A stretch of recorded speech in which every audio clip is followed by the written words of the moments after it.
Good morning বন্ধুরা। একটু সকাল সকাল আমি উঠে পড়েছি, ঘড়িতে বাজে 8:45। আমি রান্না বসিয়ে দিয়েছি। এমন নিয়ে রাত করছি, রয়েছে মা আজ একটু বিরিয়ানি খাবে, তো আজকে ওর জন্যে বিরিয়ানি করতে বসে গেছি সকালবেলা উঠে।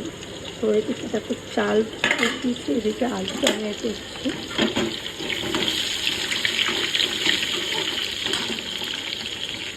সেই সাথে মাছটাও বের করে নিলাম। এই যে মাছ, আমার হাজব্যান্ড তো বিরিয়ানি খাবে না, শুধু আমি সোনার মতনই করছি। তো এই মাছটাও আমি রান্না করব। চলো রান্না করে নিই, তারপরে আসছি।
দেখো সবজি কাটছিলাম, কারণ একটু চিংড়ি মাছ আছে, ভাবছিল ওই চিংড়িটার ভাপা করবো। তো সবজি কাটতে কাটতে শুনতে পেলাম মনে হয় সবজিওয়ালা যাচ্ছে, তো দেখি তাকে দাঁড় কর।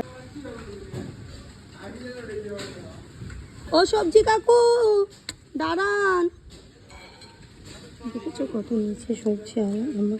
আমি যাবো, দাঁড়াও সবজিটা নিয়ে আসি। দেখো ফ্রেন্ড, চলে এসেছে এই বাজার করে।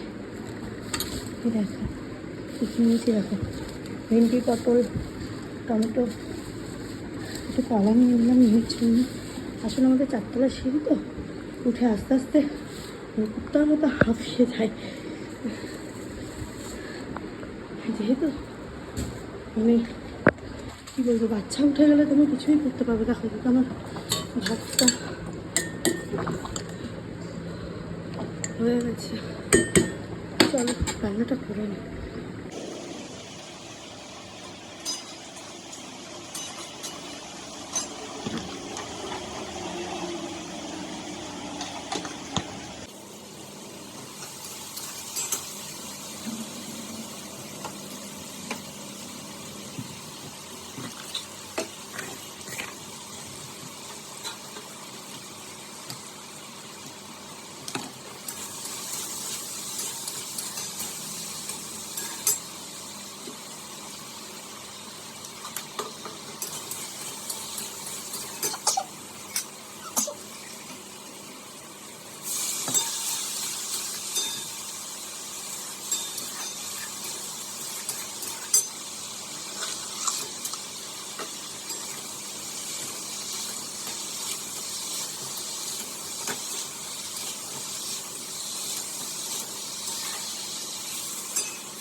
নাও দেখুন বন্ধুরা, রান্না কমপ্লিট।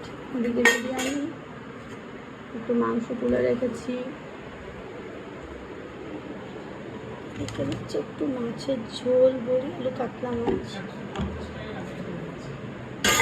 আর এইটা হচ্ছে দেখো আমি চিংড়ি মাছ। খাবি চিংড়ি খাবি? আমার মেয়ে সকালে ঘুম থেকে উঠে বিরিয়ানি খেতে বসে গেছে। ভালো, শোনো বিরিয়ানি ভালো লাগছে? ঘি। আমি একটু বসে নিই, চাটা খেয়ে নিই। এই যে আমার চা। আমি আমার ব্লগটা এখানেই শেষ করলাম। চলো টাটা, বাই বাই, দেখা হবে আমার নেক্সট ব্লগে। Bye bye, tata.